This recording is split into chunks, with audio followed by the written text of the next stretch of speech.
Bulletin की शुरुआत करेंगे कुछ अहम खबरों के साथ। जेजेपी और इनेलो के बीच जुबानी जंग तेज हो चली है। दुष्यंत चौटाला के एक बयान पर चाचा अभय चौटाला ने निशाना साधते हुए कहा कि जल्द ही जेजेपी का बीजेपी में विलय हो जाएगा, जिस पर जेजेपी की तरफ से दिग्विजय चौटाला ने पलटवार किया। इस मामले को और हवा तब लग गई जब डिप्टी सीएम दुष्यंत चौटाला अपने भाई दिग्विजय चौटाला के समर्थन में उतर आए और चाचा अभय पर निशाना साधा। रिपोर्ट देखिए।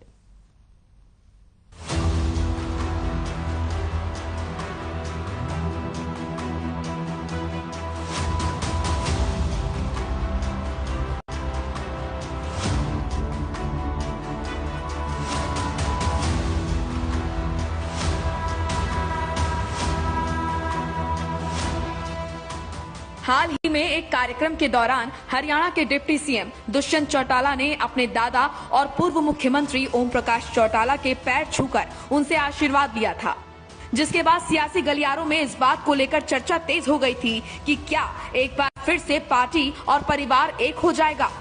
हालांकि तब दोनों तरफ से इस मुद्दे को ज्यादा तूल न देने का ही संदेश दिया गया और कहा गया था कि ये बस दादा के सम्मान में पोते के संस्कारों का प्रदर्शन था, इससे ज्यादा कुछ नहीं। लेकिन अब फिर से इस बात को हवा मिलना शुरू हो गई है कि क्या पार्टी और परिवार 2024 तक एक हो जाएगा। इन दिनों दोनों पार्टियों के नेता एक दूसरे की पार्टी पर जमकर बयानबाजी कर रहे हैं। इसकी शुरुआत की थी दुष्यंत चौटाला ने, जिसमें उन्होंने कहा था कि SYL का विरोध करने वाले आज बादल की गोद में बैठ गए हैं और पंजाब में उनका ही प्रचार करेंगे, जिसके जवाब में अभय चौटाला ने कहा था कि जेजेपी के लोग बीजेपी के रंग में रंग गए हैं। 4 साल पहले जो इंडियन नेशनल लोकदल, और मैं तो इनेलो के सुप्रीमो से जरूर पूछना चाहूंगा कि इतनी बड़ी मुहिम चलाई SYL के पक्ष में, और उसके अंदर पंजाब विधानसभा में बादल साहब का ही उनने जाकर एज मुख्यमंत्री विरोध किया, और आज उन्हीं की पार्टी उनके समर्थन में वहां चुनाव प्रचार में जाने का निर्णय ले रही है। ये एक चीज साबित कर देता है कि SYL का सारा जो बनाने का और एजेंडा इंडियन नेशनल लोकदल द्वारा लिया गया वो एक ढकोसला था, और जो ये उपाधि लेने का शौक है जल युद्ध की और की, ये केवल मात्र उसके लिए स्टंट था। हरियाणा के हिस्से के पानी की लड़ाई जो कभी इनेलो सुप्रीमो लड़ते थे, आज उनकी पार्टी और उनकी विचारधारा उससे पूरी तौर पर विपरीत चलने लग चुकी है। जहां पंजाब चुनाव की बात है, अकाली दल किसको खड़ा करती है, कहां से खड़ा करती है, ये हरियाणा सरकार का विषय नहीं, मगर जो चुनावी मैदान में आएगा, हार जीत जो होगी, इसका नतीजा तो 10 मार्च को देश के सामने हुआ। और केवल मात्र पंजाब ही नहीं, जो 5 प्रदेश हैं उनके अंदर कांग्रेस, उससे कितनी पार्टी निकली, कितनी रीजनल पार्टीज बनी, कितनी विचारधाराएं अलग हुई, और फिर जनसंघ बना, जनता पार्टी बनी, चौधरी देवीलाल ने सबको जोड़ा, अपनी अपनी पार्टियां लोगों ने कुर्बान करी, और देश में एक नई पार्टी बनी, उसका भी विभाजन हुआ, फिर रीजनल पार्टीज बनी, फिर भारतीय जनता पार्टी बनी। आज कांग्रेस रीजनल पार्टी बन के रहेगी, Bharatiya Janata party national party बनेगी। आज आम आदमी एक पार्टी है, TMC एक पार्टी है। समय किसका कैसा हो और कब परिवर्तित हो किसी को नहीं पता, मगर मुझे एक चीज चौधरी देवीलाल जी की हमेशा याद रहती है कि रीजनल पार्टीज और ओरिजिनल पार्टीज, और वो अपने रीजन की समस्या को मजबूती के साथ उठाती थी, उस पर कदम उठाती, और रीजनल पार्टी होने की वजह से ही जननायक जनता पार्टी इस गठबंधन में 75% लोकल रिजर्वेशन एक्ट को लागू करवा पाई। अगर नेशनल पार्टी एक्ट लागू करती तो शायद इसका नुकसान दूसरे प्रदेशों में होता, मगर प्रदेश में इतना महत्वपूर्ण एक्ट अगर लागू हुआ है तो मुझे लगता है रीजनल पार्टी के होने की वजह से ही हम लागू करवा। वहीं अब चाचा के बात पर भतीजे ने पलटवार किया है। जेजेपी के प्रधान महासचिव दिग्विजय चौटाला ने ट्वीट कर चाचा अभय सिंह चौटाला को जवाब देते हुए लिखा कि अक्टूबर 2024 में इनेलो का जेजेपी में विलय होगा। दिग्विजय चौटाला के बड़े भाई और प्रदेश के उप मुख्यमंत्री दुष्यंत चौटाला ने अपने भाई के सुर में सुर मिला दिया है। उन्होंने कहा है और कुछ सोच के कहा होगा, और हम तो पहले कहते हैं कोई नई चीज नहीं। लोग हमारा विलय बीजेपी में कराने की बात करते हैं, पंजाब में तो उनका विलय जिनके विरोध में वो थे उनके साथ होता दिख रहा है जी। वो दिन दूर नहीं, जिस तरह लोग छोड़ छोड़कर उनको जा रहे हैं और हमारे पास और मजबूती से आ रहे हैं। मैं मानता हूं कि दिग्विजय ने जो बात आज कही है 2024 पे, उस पे हम अमल करवाने का भी काम करेंगे। तो चाचा के शब्दों के तीखे तीर का जवाब भतीजे ने अपने ही अंदाज में दिया है। अभय चौटाला भी कई बार ये कह चुके हैं कि बहुत सारे हमारे लोग गलतफहमी का शिकार होकर जो चले गए थे वो अब फिर से वापसी कर रहे हैं, जिससे पार्टी लगातार मजबूत हो रही है। हमारा और अकाली दल का राजनीतिक नहीं, एक पारिवारिक संबंध है। जब कभी हरियाणा प्रदेश के हितों की कहीं कोई बात आती है तो हम अपने अपने प्रदेश के हितों की लड़ाई लड़ते हैं। जहां चुनाव की बात है, इंडियन नेशनल लोकदल पार्टी का एक कार्यकर्ता जो है श्रोमणी अकाली दल की जाकर के मदद करेगा, और हमने अपने कार्यकर्ताओं की जिलेवार ड्यूटियां भी लगा दी। जहां पंजाब के साथ साथ अब हरियाणा है, उन जिलों के जो कार्यकर्ता है, पदाधिकारी, उन सबकी ड्यूटी हमने पहले से तय कर रखी है। हमारा और अकाली दल का राजनीतिक नहीं, एक पारिवारिक संबंध है। जब कभी हरियाणा प्रदेश के हितों की कहीं कोई बात आती है तो हम अपने अपने प्रदेश के हितों की लड़ाई लड़ते हैं। जहां चुनाव की बात है, इंडियन नेशनल लोकदल पार्टी का एक कार्यकर्ता जो है श्रोमणी अकाली दल की जाकर के मदद करेगा, और हमने अपने कार्यकर्ताओं की जिलेवार ड्यूटियां भी लगा दी। जहां पंजाब के साथ साथ अब हरियाणा है, उन जिलों के जो कार्यकर्ता है, पदाधिकारी, उन सबकी ड्यूटी हमने पहले से तय कर रखी है। फिलहाल अभय चौटाला इनेलो के प्रदेश में एकमात्र विधायक हैं, जबकि जेजेपी के 10 विधायक हैं। हरियाणा में बीजेपी जेजेपी मिलकर गठबंधन में सरकार चला रहे हैं। ऐसे में सवाल ये है कि बयानबाजी सिर्फ सियासी है या इसके और भी मायने निकाले जा सकते हैं। ब्यूरो रिपोर्ट, हर खबर।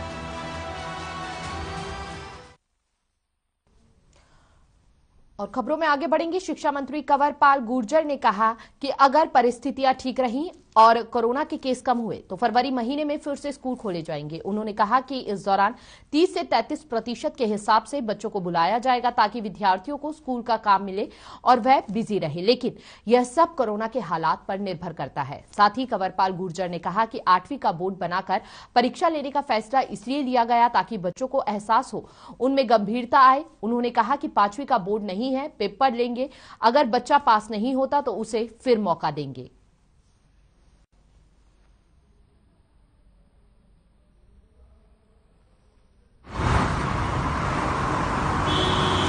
समाचार पत्रों में और मीडिया में इस प्रकार की बात आई कि संख्या घटी है। अब अगर मान लो संख्या घटती है, हालांकि अब एग्जैक्ट नहीं है ये बात कितनी घटी कितनी नहीं घटी, लेकिन अगर कोरोना के पेशेंट की संख्या घटती है तो निश्चित तौर से हमारा प्रयास होगा कि फरवरी मास में हम फिर स्कूल खोल लें। लेकिन ये परिस्थितियों के ऊपर निर्भर करता है। अगर पेशेंट घटेंगे तब, और हम उस पर विचार कर देंगे। अगर कुछ स्थिति ठीक होती है तो फिर चाहे भले ही हमने 30% या 33% में स्कूल शुरू करना पड़े तो उस पर भी हम कर लेंगे। एक बच्चा 2 दिन आएगा, फिर दूसरे बच्चे 2 दिन करके 3 ग्रुप में वो बच्चे आ जाएंगे, ताकि कुछ ना कुछ उस प्रकार का एक उनको मतलब पढ़ाना भी और उनको कुछ काम देना भी, ताकि वो थोड़ा बिजी रहे। ने पंचकुला के सेक्टर 3 ताऊ देवीलाल स्टेडियम से 198 नई एम्बुलेंस और 47 मोबाइल चिकित्सा इकाइयों को हरी झंडी देकर रवाना किया। इस मौके पर अनिल विज ने कहा कि हरियाणा की स्वास्थ्य सेवाओं को बेहतर बनाने के लिए नई एम्बुलेंस और मोबाइल चिकित्सक इकाइयों के आने से स्वास्थ्य सुविधाओं में सुधार होगा। विज ने यह भी कहा कि 5 राज्यों में होने वाले चुनाव में बीजेपी सरकार बनाएगी।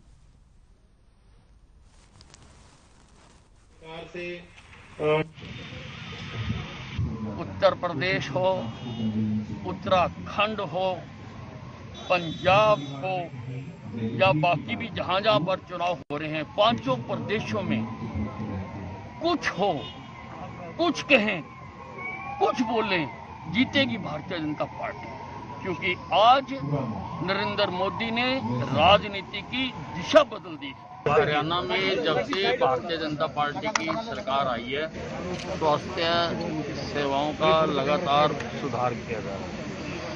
MRI लगाए जा रहे हैं, CT स्कैन लगाए जा रहे हैं, अल्ट्रासाउंड लगाए जा रहे हैं, कैथ लैब हमने हरियाणा में लगाई है, दिल का इलाज किया जाता है, स्टंट डाले जाते हैं, डायलिसिस की मशीनें लगभग हर जिले में लगाई गई हैं। कोरोना आया तो RT-PCR हमने लगभग हर जिले में लगी, केवल झज्जर को छोड़कर सारे जिलों में। और 47 मोबाइल मेडिकल यूनिट्स को रवाना किया जाएगा। और ये कार्यक्रम एक ऐसा कार्यक्रम है, टोटल जो एम्बुलेंस हो जाएंगी जिसमें कि और हरियाणा सार्वजनिक उपक्रम ब्यूरो के चेयरमैन सुभाष बराला ने HSIIDC की समीक्षात्मक बैठक की अध्यक्षता करते हुए कहा कि हरियाणा राज्य औद्योगिक संरचनात्मक विकास निगम ने प्रदेश में उद्योगों को बढ़ावा देने के लिए नई उद्योग नीति तैयार की है। इस उद्योग नीति से उद्योगों को बढ़ावा मिलेगा और युवाओं के लिए रोजगार के अवसर भी बढ़ेंगे। उन्होंने कहा कि निगम ने कोरोना के समय में 5,000 करोड़ रुपए के प्लॉट बेचने का कार्य किया है और आगामी 31 मार्च 2022 तक 5,000 करोड़ रुपए के अतिरिक्त प्लॉट बिक्री किए जाएंगे। इसके लिए जिला स्तर पर जागरूकता कैंप लगाए जाएंगे ताकि अधिक से अधिक लोगों को प्रेरित किया जा सके।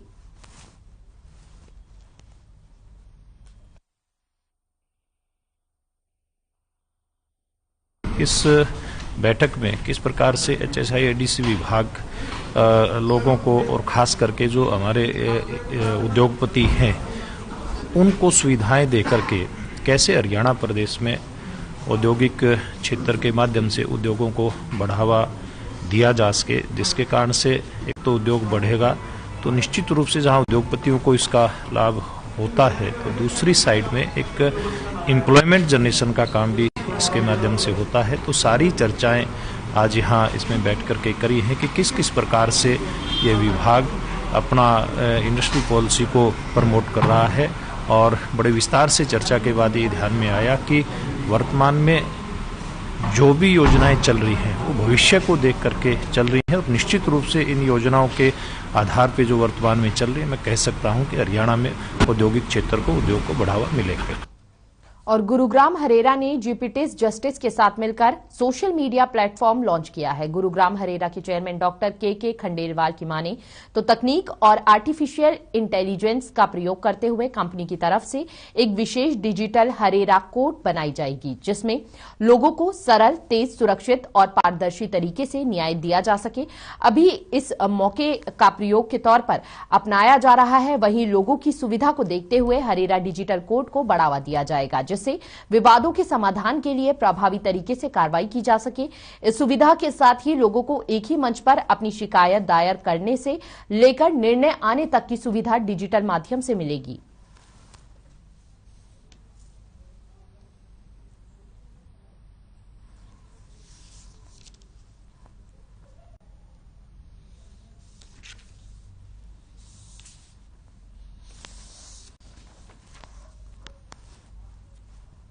और गुरुग्राम हरेरा ने जीपीटीसी जस्टिस के साथ मिलकर सोशल मीडिया प्लेटफॉर्म लॉन्च किया है जिसमें कार्य करने में सरलता आए और आसानी से जल्द समय की बचत भी हो और कार्य जो है वह जल्द से जल्द हो सके, जिससे विवादों के समाधान के लिए प्रभावी तरीके से कार्रवाई की जा सके। साथ ही इस सुविधा के साथ ही लोगों को एक ही मंच पर अपनी शिकायत दायर करने से लेकर निर्णय आने तक की सुविधा डिजिटल माध्यम से मिलेगी।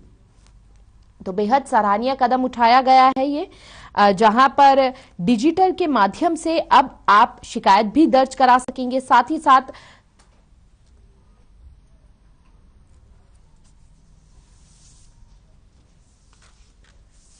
जो केसेज 30 साल से ज्यादा पेंडिंग है कोर्ट में वो है 65,695। जो गणतंत्र दिवस भी है, उससे एक दिन पहले मतदाता दिवस भी है, तो आपसे बधाई। ये जो प्लेटफॉर्म है, इसका पहला गोल तो और सर्विसेज जैसे धीरे धीरे ऑनलाइन हो रही है, तो जस्टिस एक ऐसी सर्विसेज थी जो कभी ऑनलाइन नहीं हुई, तो ये प्लेटफॉर्म जो है ऑनलाइन जो है जस्टिस सर्विसेज डिलीवर करेगा।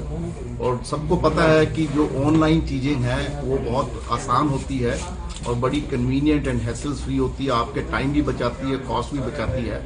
तो हमने ये वर्ल्ड का एक जस्टिस टेक्नोलॉजी प्लेटफॉर्म बनाया है जिसमें डिफरेंट किस्म के जो भी सिविल डिस्प्यूट्स हैं, कमर्शियल डिस्प्यूट्स हैं, और उनको कैसे डिलीवर किया जाए लोगों के डोर स्टेप्स तक, उसके लिए इस प्लेटफॉर्म में हर किस्म की सुविधाएं दी हैं।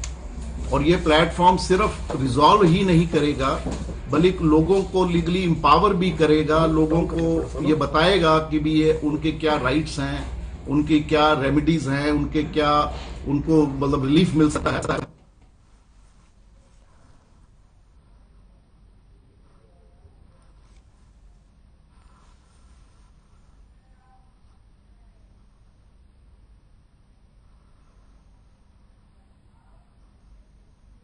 वक्त हो चला एक छोटे से ब्रेक का, लेकिन ब्रेक से पहले डालेंगे सुर्खियों पर एक नजर। डिप्टी सीएम दुष्यंत और दिग्विजय के चाचा अभय पर वार। दिग्विजय ने कहा 2024 में होगा इनेलो का जेजीपी में विलय। दुष्यंत ने किया दिग्विजय के ट्वीट का समर्थन। प्रदेश में स्कूलों को फिर से खोलने पर शिक्षा मंत्री कंवरपाल गुर्जर का बयान। कहा कोरोना केस कम रहे तो फरवरी में फिर खुलेंगे स्कूल। 30 से 33% रहेगी छात्रों की संख्या। तो वहीं कैथल पहुंचे कांग्रेस प्रवक्ता रणदीप सुरजेवाला ने केंद्र और प्रदेश सरकार पर कसा तंज। कहा सरकार को दुकानदारों से ज्यादा शराब ठेकेदारों की चिंता। वहीं जींद पुलिस को मिली बड़ी कामयाबी। व्यापारी श्याम सुंदर बंसल हत्याकांड का आरोपी गिरफ्तार। नागालैंड से पकड़ा गया 1 लाख का इनामी बदमाश।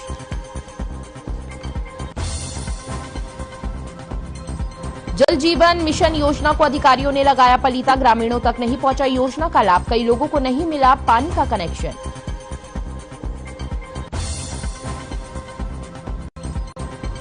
एसटीईटी का परिणाम मंगलवार या बुधवार को हो सकता है घोषित। Board chairman doctor Jagbir Singh ने दी जानकारी। कहा रिजल्ट से पहले होगा बायोमेट्रिक अटेंडेंस का मिलान।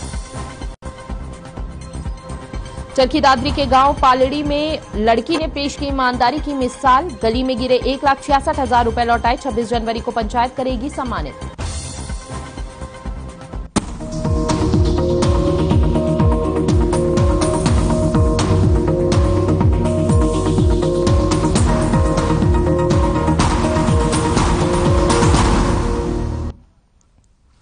रुक करेंगे खबरों की और। खबर कुरुक्षेत्र से है, जहां थानेसर से विधायक सुभाष सुधा ने वीरवार को देर शाम नगर परिषद कार्यालय में प्रॉपर्टी टैक्स सर्वे को लेकर अधिकारियों की बैठक की। इस बैठक के दौरान उन्होंने बताया कि संपत्ति की रजिस्ट्री करवाने के लिए नगर परिषद के प्रॉपर्टी टैक्स सर्वे की रिपोर्ट के रिकॉर्ड से किसी तरह का लिंक नहीं रहेगा।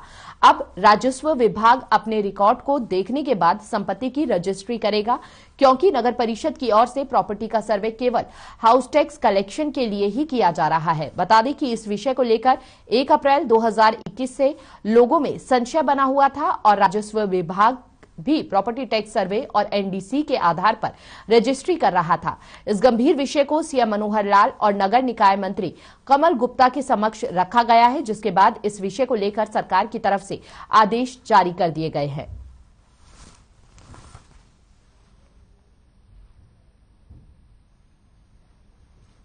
आप अपना मेल चेक कर लेना सर। जितनी प्रॉपर्टी टैक्स में संबंधित जो भी इसमें सर्वे हुआ उस समय, तो सर्वे के समय जो आज रिप्रेजेंटेशन आ रहे हैं, इसके लिए राज्य सरकार ने एक आखिरी मौका दिया है कि भी पहले क्या था कि भी पुराने जो रजिस्टर के अंदर संपत्ति दर्ज है उसमें भी टैक्स में काफी मतलब क्या है कि एरर थी, कमियां थी, तो पब्लिक को एक परेशानी रहती थी।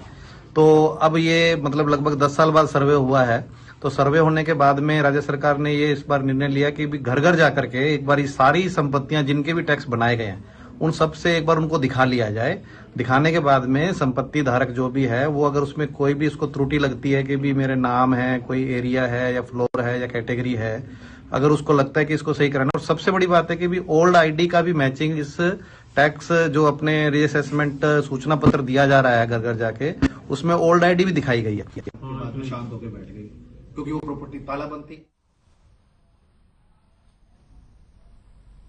और खबर पंचकुला से है, जहां HSSC की ओर से पुलिस कांस्टेबल भर्ती के फिजिकल टेस्ट में हुए फर्जीवाड़े करने की कोशिश के मामले में पंचकुला पुलिस की SIT की ओर से एक के बाद एक कई गिरफ्तारियां की जा रही हैं।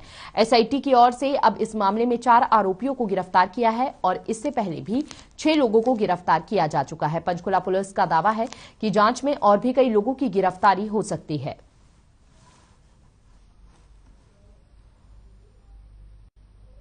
एक बार साथ कर लो, एक बार ना हरियाणा पुलिस की जो भर्ती थी उसमें अपनी जगह दूसरे कैंडिडेट को भेज जाएगा अपनी फोटो लगा के उस संबंध में।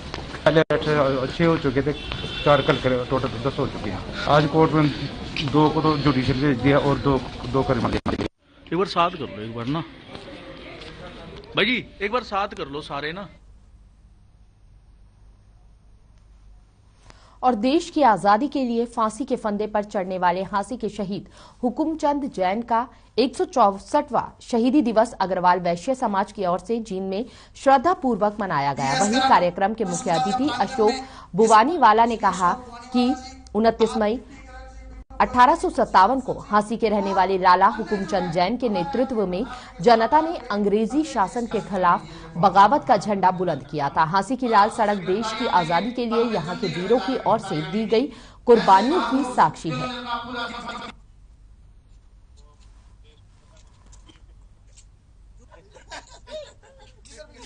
लाला हुकुमचंद जैन जी देश की आजादी के प्रथम ऐसे सिपाही थे जिन्होंने भारत आज़ाद करने के लिए एक चिंगारी का काम किया।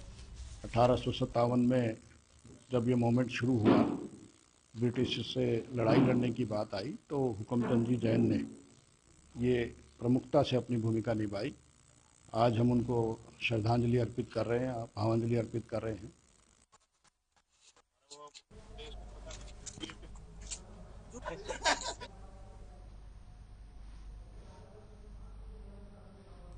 और खबर अंबाला से है, जहां पर अंबाला कैंट के महेश नगर रिवर साइड स्कूल के पास गोलियां चली हैं। वहीं घटना की सूचना मिलते ही पुलिस मौके पर पहुंची और कार्रवाई में जुट गई है। वहीं घायलों को अंबाला कैंट के नागरिक अस्पताल में पहुंचाया गया है, जहां पर डॉक्टर ने एक को मृत घोषित कर दिया है तो दूसरे की हालत गंभीर देखते हुए PGI चंडीगढ़ रेफर कर दिया गया है।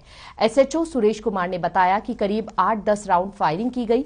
साथ ही उन्होंने बताया कि वह आसपास के इलाके की CCTV फुटेज भी खंगाल रहे हैं और लगातार आरोपियों को पकड़ने का प्रयास कर रहे हैं। हम यहाँ मास्क के चलान कर रहे थे तो अचानक पता लगा भी वहाँ पीछे करनान मोड़ पे गोलियाँ चली। तो हम तुरंत यहाँ पहुँचे, तब पता लगा भी एक गाड़ी जो फायरिंग करके गई है वो कोई दिल्ली के नंबर की है, इको स्पोर्ट को चलेगी और ये पंजाब के नंबर की गाड़ी है। इसमें 2 लड़के थे, ड्राइवर के साथ एक साथ और बैठा था। तो इंजर्ड थे, उनको तुरंत उठाकर हॉस्पिटल में पहुँचाया। वो भी यहाँ देख रहे हैं, यहाँ भीड़ थी ज़्यादा होगी यहाँ। और हिसार पुलिस उप महानिरीक्षक बलवान सिंह ने प्रेस कॉन्फ्रेंस कर जानकारी देते हुए बताया कि उन्होंने लूटपाट मामले में गिरोह को गिरफ्तार किया है। उन्होंने बताया कि ग्रुप लोन फाइनेंस कंपनी के कारिंदे से गांव काबरेल से सीसवाल रोड पर लूटपाट हुई थी, जिसमें काबरेल के ही रहने वाले अजय और बलवान समेत दूसरे आरोपियों को भी गिरफ्तार किया है।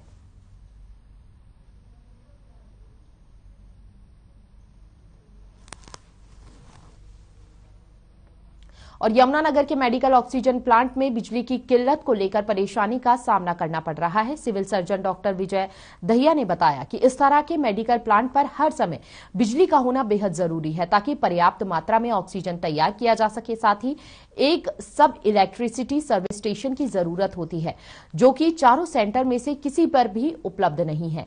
इन प्लांट्स पर जनरेटर चलाकर काम चलाया जा रहा है, लेकिन जनरेटर एक पर्याप्त साधन नहीं है क्योंकि वह किसी भी वक्त खराब हो सकता है।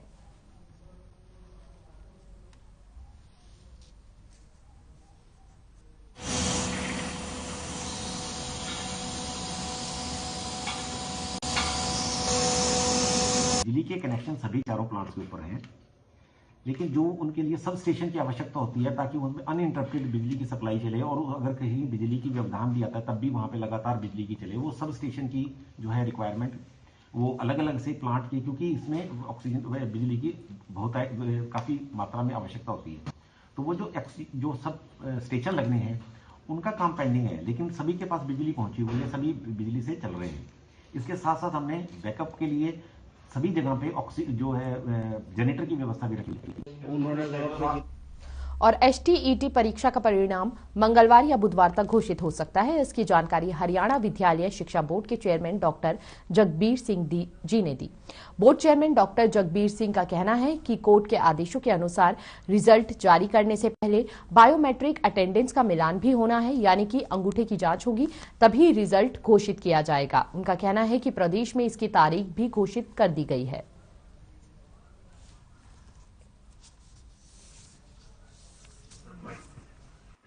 हरियाणा विद्यालय शिक्षा बोर्ड द्वारा हरियाणा अध्यापक पात्रता परीक्षा 2021 जो 18-19 दिसंबर को आयोजित की गई थी, उस सब विद्यार्थियों के माननीय उच्च न्यायालय के आदेश अनुसार कि परीक्षा परिणाम देने से पहले बायोमेट्रिक अटेंडेंस की कंफर्मेशन करना आवश्यक है। उसके लिए 20 तारीख से लेकर के 23 तारीख तक प्रत्येक जिला केंद्र पर बायोमेट्रिक की वेरिफिकेशन के लिए हमारे बोर्ड के कर्मचारी और जो फर्म है वो जा चुके हैं। कोई भी विद्यार्थी किसी भी जिले में अपनी बायोमेट्रिक वेरिफिकेशन करा सकता है।